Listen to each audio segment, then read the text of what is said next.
Irán, conocido en la antigüedad como Persia, es más que una nación moderna y está en el centro de la atención mundial. Según numerosas interpretaciones teológicas respetadas, sus orígenes, auge y papel profético están profundamente arraigados en la narrativa bíblica. En este vídeo, exploraremos cómo aparece Persia a lo largo de la Biblia, desde los primeros capítulos del Génesis hasta las complejas y a menudo debatidas profecías sobre el fin de los tiempos. Nuestro objetivo no es hacer afirmaciones políticas ni promover la especulación, sino analizar el texto con respeto histórico y precisión bíblica, siempre desde un enfoque equilibrado y contextual. En Génesis 10, a menudo conocido como la Tabla de las Naciones, encontramos la primera mención del pueblo que un día formaría la antigua región conocida como Persia. Tras el diluvio universal, los descendientes de Noé repoblaron la tierra.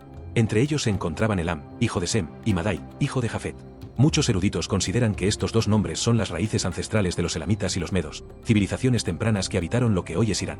Elam se asentó en las llanuras del sur, cerca del Golfo Pérsico, mientras que el linaje de Madai se expandió por las regiones montañosas del norte. A lo largo de los siglos, estos dos grupos desarrollaron identidades culturales distintas, pero más tarde se unirían en lo que los historiadores llaman el Imperio Medo-Persa, una fuerza importante tanto en la historia bíblica como en la antigua. En Génesis 14, encontramos el primer conflicto a gran escala que involucró a Elam. Una coalición de reyes orientales, liderada por Kedorlaomer, rey de Elam, se trasladó al oeste para conquistar y someter regiones de Canaán. Entre los cautivos se encontraba Lot, sobrino del patriarca Abraham. La Biblia relata que Abraham persiguió a los invasores con una pequeña fuerza entrenada, los derrotó de noche y rescató a los cautivos. Ya sea que se interprete esto literal, simbólica o teológicamente, el pasaje transmite un tema bíblico recurrente, que el favor divino puede empoderar incluso a quienes tienen pocas probabilidades de prevalecer. Aquí es donde comienza la historia bíblica de Persia, no en oposición, sino en participación. Su pueblo estaba presente, su nombre recordado y su papel se desarrollaba. Y ese papel pronto daría un giro extraordinario en los libros proféticos venideros. Con el paso de los siglos, los descendientes de Elam y Madai crecieron en número e influencia. Tribus independientes se convirtieron en reinos organizados. Con el tiempo, estos reinos evolucionaron hasta convertirse en uno de los imperios más importantes de la historia bíblica, Persia. Sin embargo, lo verdaderamente notable es cómo la Biblia no solo relata el ascenso de Persia, sino que lo predice. Mucho antes de que se convirtiera en una potencia dominante, los profetas hebreos ya habían hablado de su papel en los asuntos mundiales. Según el libro de Isaías, escrito más de un siglo antes de que el imperio persa alcanzara su apogeo, Dios usaría a Persia, una nación no israelita, como instrumento escogido para cumplir sus propósitos. Una profecía, en particular, destaca con una precisión asombrosa. En Isaías 44 y 45, no solo se describe a un futuro rey persa, sino que se le nombra Ciro. Esta profecía, ampliamente discutida por eruditos de distintas tradiciones religiosas, declara que Ciro actuaría como el ungido de Dios, emitiendo un decreto para reconstruir Jerusalén y restaurar el templo tras el exilio babilónico. Cuando Isaías escribió estas palabras, la ciudad de Jerusalén aún estaba en pie y el dominio de Babilonia aún no había comenzado. Aún así, la profecía fue registrada y, posteriormente, según el libro de Esdras, se cumplió con asombrosa exactitud. Ciro el Grande, fundador del imperio persa, derrotó a Babilonia y emitió un decreto que permitió al pueblo judío regresar a su patria y reconstruir lo que se había perdido. Incluso apoyó la reconstrucción del templo. Este momento es uno de los pocos en la historia bíblica en el que se atribuye directamente a un gobernante extranjero el mérito de ser un agente de la restauración divina. Y no fue casualidad. Daniel, otra figura prominente que vivía en el exilio, también había recibido visiones que apuntaban al ascenso de Persia. Mediante sueños y revelaciones angelicales, Daniel describió una secuencia de imperios, cada uno desempeñando un papel en el plan más amplio de Dios. Muchos entienden que uno de ellos, representado simbólicamente como el pecho y los brazos de plata, representa al imperio medo-persa. Es importante destacar que estos textos bíblicos no presentan a Persia como inherentemente buena o mala. En cambio, enfatizan cómo Dios puede usar a cualquier nación, en cualquier momento, para cumplir un propósito específico, incluso una fuera de la comunidad del pacto. El papel histórico de Persia, por lo tanto, no fue solo militar o político. Fue profético. La caída de Babilonia no fue solo un cambio geopolítico, sino el cumplimiento de visiones proféticas complejas, expresadas generaciones atrás. Entre quienes la previeron se encontraba Daniel, un exiliado judío que fue llevado de adolescente durante el asedio de Jerusalén por Babilonia. Mientras vivía en el mismo palacio que había destruido su patria, Daniel permaneció fiel a su Dios, y por ello, se le confiaron algunas de las visiones más profundas de toda la Escritura. No eran sueños comunes, revelaban el auge y la caída de imperios y cómo cada uno encajaba en un calendario divino. Una de las visiones más famosas de Daniel surgió al interpretar un sueño que había perturbado profundamente al rey Nabucodonosor de Babilonia. En él, el rey vio una imponente estatua hecha de diferentes metales: oro, plata, bronce, hierro y barro. Según la interpretación de Daniel, cada material representaba un imperio mundial. Babilonia era la cabeza de oro, pero no duraría para siempre. Después de ella, surgiría un segundo reino, representado por el pecho y los brazos de plata. A lo largo de los siglos, académicos y teólogos han identificado ampliamente este reino como el reino dual de Media y Persia, dos potencias unidas en propósito, pero desiguales en dominio, con Persia al frente. Pero la comunicación de Dios no se detuvo allí. En otra visión, Daniel vio un oso feroz, erguido sobre un costado, con 3 costillas en la boca, una imagen impactante interpretada por muchos como símbolo de la eventual conquista de Lidia, Babilonia y Egipto por parte del imperio persa. Una vez más, el simbolismo no se alineaba con predicciones vagas, sino con eventos que, según los historiadores, ocurrieron durante las campañas de Ciro el Grande. Quizás el momento más dramático se produjo la misma noche de la caída de Babilonia. Según el relato bíblico de Daniel 5, el rey Belsasar ofreció un banquete con vasos sagrados tomados del templo de Jerusalén. Durante la celebración, una mano misteriosa apareció y escribió en la pared, un evento que conmocionó a toda la corte. Daniel fue llamado para interpretar el mensaje: Dios ha contado los días de tu reino y le ha puesto fin. Esa misma noche, el ejército persa, liderado por Ciro, entró en Babilonia sin resistencia. El río Eufrates había sido desviado y las puertas abiertas. El imperio cayó sin una batalla tradicional, tal como lo habían predicho las escrituras. Es importante destacar que el tono de estos textos no glorifica la destrucción, ni deberían hacerlo nuestras reflexiones. En cambio, resaltan la imprevisibilidad de la historia y la soberanía que muchos creyentes ven tras ella. Persia, antaño un pueblo lejano descendiente de Elam y Madai, se había convertido en el mecanismo a través del cual un pueblo desplazado regresaría a casa, no por la fuerza, sino por decreto. Mucho después de que Ciro abriera las puertas para el regreso de los exiliados, muchos judíos permanecieron dispersos por todo el imperio persa. Entre ellos se encontraba una joven huérfana llamada Adasa, que vivía en la capital, Susa, en lo profundo de la región que antaño se llamó Elam. Su historia, registrada en el libro de Esther, no es solo una historia de favor real, sino un punto de inflexión en la historia bíblica que se desarrolla en el corazón mismo de Persia y revela cómo la gracia invisible puede operar en los círculos de poder.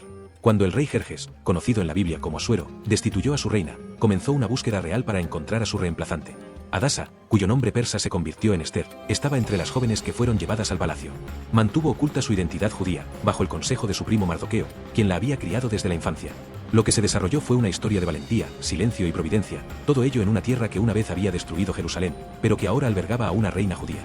Lo que hace que esta narración sea especialmente poderosa es lo que no incluye. El nombre de Dios nunca se menciona directamente en todo el libro de Esther. Sin embargo, su presencia es inconfundible. Cuando Amán, un funcionario de alto rango, conspiró para aniquilar a la población judía en todo el imperio, Esther se encontraba en una encrucijada. Alzar la voz era arriesgar su vida. Pero las palabras de Mardoqueo resonaron a lo largo de la historia. ¿Quién sabe si para un momento como este has venido al reino? Entró en la sala del trono sin ser invitada, un acto castigado con la muerte a menos que el rey extendiera su cetro de oro. Y lo hizo. Su audacia impulsó la revocación del decreto, salvando a miles. No mediante la guerra ni mediante señales sobrenaturales, sino mediante la estrategia oportuna, la valentía y la fe. Este episodio es significativo por varias razones. Destaca a Persia no como un imperio sin rostro, sino como un escenario donde se despliegan los propósitos divinos, incluso a través de sistemas imperfectos y líderes fallidos. Nos recuerda que la providencia puede actuar silenciosamente, pero nunca accidentalmente. Y profundiza la representación bíblica de Persia, mostrando que su papel no fue solo de juicio o conquista, sino también de protección y redención. Al narrar esta historia hoy, es importante abordarla con cuidado histórico y respeto teológico. El libro de Esther no vilipendia a las naciones, eleva la capacidad humana de actuar con valentía frente a la injusticia. Persia, desde esta perspectiva, se convierte en algo más que un telón de fondo, se convierte en parte de un ritmo redentor que resuena en toda la escritura. Pasaron los siglos. Los imperios cambiaron. El foco político de Persia se atenuó y el mundo romano asumió el protagonismo. Pero justo cuando el antiguo imperio parecía ausente del gran escenario de la historia, el Evangelio de Mateo registra un regreso misterioso, sutil, pero profundamente simbólico. En el mismo nacimiento de Jesús, hombres de Oriente aparecieron en Jerusalén, haciendo una pregunta que perturbaría a toda una ciudad. ¿Dónde está el rey de los judíos, que ha nacido? Porque hemos visto su estrella en el Oriente y venimos a adorarlo. A estos visitantes se les llama en griego magoi, que se traduce como sabios o magos. Si bien la Biblia no indica explícitamente su nacionalidad, muchos historiadores y eruditos creen que provenían de regiones que antaño gobernaron el antiguo imperio persa, quizás incluso de las clases sacerdotales o académicas que habían preservado el conocimiento antiguo, incluyendo los escritos de Daniel. Daniel, como hemos visto, sirvió en las cortes de Babilonia y Persia. Sus visiones incluían cronogramas increíblemente específicos sobre la venida del ungido, Daniel 9, lo que llevó a algunos eruditos a sugerir que estos magos podrían haber estado siguiendo antiguas profecías transmitidas de generación en generación por sabios orientales. La estrella que vieron no era solo una señal celestial, para ellos, era una confirmación. La culminación de profecías preservadas durante mucho tiempo, estudios astronómicos y expectativas espirituales. Y su respuesta no fue política. Fue adoración. No vinieron como conquistadores ni emisarios del imperio. Llegaron con regalos, oro, incienso y mirra, cada uno cargado de simbolismo. Llegaron en silencio, con reverencia, recorriendo grandes distancias no por poder, sino por presencia. Reconocieron a un recién nacido en un lugar humilde como alguien más grande que cualquier trono terrenal. En ese momento, Persia, o al menos los ecos de su legado espiritual, se encontraba una vez más en un punto de inflexión en la historia bíblica. Desde las cortes de Daniel hasta el establo de Belén, se conservó un hilo conductor. Una historia que comenzó con antiguos reyes e imperios resurgió ahora con un nuevo tipo de rey, uno que no nació para dominar, sino para redimir. Narrada con cuidado y humildad, esta historia nos recuerda que la fe, la sabiduría y la esperanza pueden viajar a través de generaciones y fronteras, y que incluso los imperios que ya pasaron su mejor momento aún pueden llevar luz cuando recuerdan dónde mirar. Al adentrarnos en las páginas de Ezequiel 38, encontramos una de las visiones proféticas más debatidas y estudiadas de toda la Biblia. Una visión que involucra una futura coalición de naciones que se alzará contra Israel en lo que muchos interpretan como los capítulos finales de la historia humana. Entre las naciones mencionadas en esta alianza simbólica, un nombre destaca claramente: Persia. Es importante abordar este pasaje con equilibrio y responsabilidad. La profecía bíblica, especialmente cuando se relaciona con las naciones modernas, nunca debe usarse para atacar, generalizar ni acusar a ningún grupo de personas. El enfoque aquí es la reflexión teológica, no la especulación política. Según la visión de Ezequiel 38, un líder conocido como Gog, de la tierra de Magog, unirá a varias naciones para lanzar un ataque contra Israel en los últimos días. El texto menciona varias regiones: Mesec, Tubal, Gomer y Togarma, que los eruditos suelen asociar con partes de la actual Turquía y el Cáucaso, junto con Kush, vinculada a partes de África, Fut, posiblemente el norte de África, y Persia. El significado exacto de esto es cuestión de interpretación. Algunos lo interpretan como literal, otros como simbólico, y muchos reconocen dimensiones tanto históricas como espirituales. Sin embargo, lo que sí es consistente es el mensaje: esta coalición surgirá con confianza, como una tormenta, dice el texto, pero no triunfará. No por un contraataque militar, sino por una intervención divina directa. Ezequiel describe una respuesta abrumadora: terremotos, confusión entre los ejércitos invasores, lluvias torrenciales, granizo e incluso fuego celestial. La imaginería es apocalíptica, no para inspirar temor, sino reverencia. Y a través de ella, Dios declara que su nombre será conocido entre las naciones. Nuevamente, es esencial aclarar, el texto habla de eventos futuros desde una perspectiva profética. No culpa a individuos o comunidades modernas. Tampoco implica que ninguna nación actual esté incorregible. El pasaje forma parte de una narrativa bíblica más amplia que enfatiza repetidamente tanto el juicio como la restauración. Si Persia, o lo que representaba en el mundo bíblico, juega un papel en esta visión, lo hace como parte de un tema más amplio que se ve a lo largo de las Escrituras. Las naciones pueden rebelarse contra los propósitos de Dios, pero el resultado final siempre está en sus manos. E incluso en las escenas proféticas más oscuras, hay indicios de misericordia aún por venir. Justo cuando parece que el papel de Persia en la profecía bíblica concluye en juicio, surge un pasaje silencioso pero poderoso, uno del que pocos hablan, pero que tiene un profundo significado. No se encuentra en las dramáticas visiones de Ezequiel o Daniel, sino en las palabras del profeta Jeremías, en una sección que a menudo se pasa por alto. En Jeremías 49, 34-39, se da una profecía específicamente concerniente a Elam, el antiguo territorio ubicado en lo que hoy es el suroeste de Irán. El mensaje comienza con juicio: romperé el arco de Elam, el sostén de su poder. Es una clara declaración de derrota militar y pérdida de influencia. Pero el pasaje no termina ahí. Tras las palabras de disciplina viene una promesa, sutil, pero profundamente redentora. Sin embargo, en los últimos días, restauraré la cautividad de Elam, dice el Señor. Esta doble profecía, juicio seguido de restauración, refleja un patrón recurrente en las Escrituras. Las naciones son responsables, sí, pero no son descartadas. Hay espacio para el retorno. Hay espacio para la sanación. Lo que hace extraordinario este pasaje es que Elam es la única nación en toda la lista de juicios de Jeremías 49 que recibe una promesa final de restauración. Egipto, Moab, Amón, Edom, todos reciben advertencias, pero a Elam se le ofrece un atisbo de esperanza futura. ¿Por qué? El texto no lo dice directamente. Pero si retrocedemos un poco y observamos la trayectoria de Elam, desde su violento comienzo en Génesis, pasando por el auge de Persia, los decretos de Ciro, la valentía de Esther e incluso la visita de los magos, surge un patrón. Elam siempre se ha mantenido en la tensión entre la confrontación y la redención. Ha sido a la vez agresor y aliado, amenaza e instrumento de liberación. Así que, cuando Jeremías habla de una restauración futura, no se trata solo de una restauración política. También puede simbolizar algo mayor, la idea de que ninguna nación, ningún pueblo, ninguna historia está demasiado lejos para volver. El mismo Dios que juzga con justicia también restaura con compasión. Y esta restauración no es solo poética. En Zacarías 14, encontramos otra visión impactante. Tras la gran batalla en torno a Jerusalén, se describe que las naciones sobrevivientes, incluso aquellas que antaño se opusieron a Israel, regresaban año tras año para adorar al Señor y celebrar la fiesta de los tabernáculos. ¿Podría Elam, Persia, estar entre ellas? Es una posibilidad que muchos eruditos consideran con cautelosa reverencia. No porque podamos rastrearla con certeza, sino porque las Escrituras dejan la puerta abierta. Un imperio que una vez destruyó Jerusalén se convirtió en el que la reconstruyó. Un pueblo que una vez se consideró distante fue el primero en reconocer al Mesías. Una región que una vez estuvo destinada al juicio ahora conlleva una promesa de restauración. Narrada con humildad, esta no es la historia del destino de una nación. Es un reflejo de la humanidad misma, de la caída, las consecuencias y la posibilidad del retorno. Desde las primeras páginas del Génesis hasta las sombras finales del Apocalipsis, Persia, hoy conocida como Irán, se erige como una de las pocas naciones cuya historia se desarrolla desde la creación hasta la culminación. No a través de mitos ni especulaciones, sino a través de un recorrido escritural complejo que revela algo mucho más profundo que la política, el ritmo de la soberanía divina a través del tiempo. Comienza con los hijos de Noé, Elam y Madai, antiguos patriarcas de la meseta iraní. Sus descendientes se convierten en guerreros, reyes, visionarios, y en ocasiones, instrumentos de juicio. En Génesis, Elam es una potencia en el campo de batalla. En los profetas, Persia se convierte en la herramienta mediante la cual se reconstruye Jerusalén. Y en los evangelios, Oriente, quizás Persia de nuevo, ofrece los primeros testigos humanos de la llegada del Mesías. Oro, incienso, mirra. Honor desde lejos. Pero la historia no se detiene en el honor. Se adentra en el conflicto. En la visión de Ezequiel, Persia no aparece como la redentora, sino como parte de una coalición que se alza contra Israel en los últimos días, un recordatorio de que ninguna nación está atada a un solo rol para siempre. A lo largo de la historia, los poderes cambian, los corazones se transforman, las alineaciones se transforman. La Persia de Daniel no es la Persia de Ezequiel. Sin embargo, incluso esta profecía más sombría no es el final. Porque escondida en la literatura profética hay un hilo conductor, una promesa a Elam. Dios dice, en los últimos días, restauraré. Esa palabra, restaurar, tiene peso. Significa sanación. Significa retorno. Significa que la nación que una vez conquistó Jerusalén y luego ayudó a reconstruirla, la nación que recibió a Esther en su palacio y posiblemente envió a los sabios a buscar a Cristo, no está descartada en el plan divino. Es recordada. Esta no es una historia de condenación.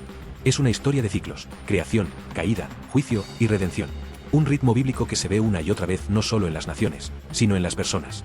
Así que, cuando vemos los titulares de hoy y vemos tensión en la región de la antigua Persia, es prudente evitar conclusiones precipitadas. Las escrituras ofrecen símbolos, no titulares. Visiones, no predicciones. Y, sobre todo, ofrecen esperanza, incluso cuando el mundo parece encaminarse al colapso. La Biblia nunca presenta a Dios abandonando a las naciones. Al contrario, las llama. Les advierte. Y a veces, como con Elam, promete que incluso después de los días más oscuros, habrá un retorno. La historia de Persia, entonces, no se trata solo de un imperio. Se trata de la posibilidad de transformación. De cómo quienes una vez fueron usados para juicio pueden algún día ser instrumentos de paz. Y de cómo la historia, incluso en sus momentos más turbulentos, sigue avanzando hacia una restauración que nadie ha visto en su totalidad. En lo que respecta a la profecía bíblica, especialmente a aquellas que parecen resonar en nuestro panorama geopolítico actual, hay algo que nunca debemos perder de vista: el discernimiento. Es tentador, y a veces incluso emocionalmente satisfactorio, sacar conclusiones precipitadas y drásticas. Señalar un mapa, leer un titular y declarar, aquí está. La profecía se está cumpliendo. Pero las escrituras no permiten ese tipo de simplificación. La profecía no es un rompecabezas que resolvamos con noticias. Es un lenguaje divino que exige humildad, reverencia y paciencia. Los nombres que aparecen en Ezequiel 38, Persia, Gomer, Magog, Cus, se estudian a menudo para intentar relacionar regiones antiguas con países modernos. Pero incluso entre los eruditos bíblicos más respetados, no existe un consenso universal. Estos nombres describen territorios antiguos que cambiaron a lo largo de los siglos. Sus equivalentes modernos son objeto de debate, no de confirmación. Y la teología responsable reconoce esta complejidad. Por eso es tan importante, especialmente en la era digital de la información instantánea, evitar tratar la profecía como un pronóstico, o peor aún, como munición. La profecía bíblica nunca tuvo la intención de estigmatizar a naciones, culturas o pueblos. Su objetivo es la transformación, no la condenación. Su propósito es revelar el propósito divino, no sembrar división. De hecho, las escrituras a menudo esconden sus mayores revelaciones tras paradojas. La misma Persia que se alza contra Jerusalén en Ezequiel es también la que se usa para reconstruirla en Esdras. Al mismo Elam que recibe juicio en Jeremías también se le promete restauración. Esto no es una contradicción, sino el ritmo de la gracia y la justicia trabajando juntas. Entonces, ¿cómo debemos abordar textos como estos? Empezamos con cautela, con contexto, negándonos a hacer afirmaciones que la escritura misma no hace claramente. Y, sobre todo, hablamos con respeto, por la palabra, por el mundo y por cada persona creada a imagen de Dios, sin importar su nacionalidad. Esto no significa que ignoremos la profecía. Todo lo contrario. Significa que la tratamos con el peso que merece. No como una herramienta para el miedo, sino como un llamado a permanecer espiritualmente despiertos, a reconocer las señales sin presunción y a caminar con sabiduría, no con alarma. Porque en el momento en que convertimos la profecía en sensacionalismo, dejamos de honrar al Dios que la creó. Vivimos en una época marcada por la turbulencia, tensiones globales, reajustes políticos, cambios culturales. Y es comprensible que muchos se pregunten, ¿es esto el fin? ¿Estamos viendo la profecía desarrollarse ante nuestros ojos? Es una pregunta poderosa y peligrosa si no se aborda con discernimiento. Porque la línea entre la consciencia y la suposición es delgada.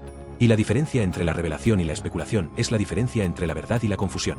La Biblia nunca nos anima a perseguir el miedo ni las predicciones cronológicas. Lo que sí nos invita es a observar, a permanecer espiritualmente atentos.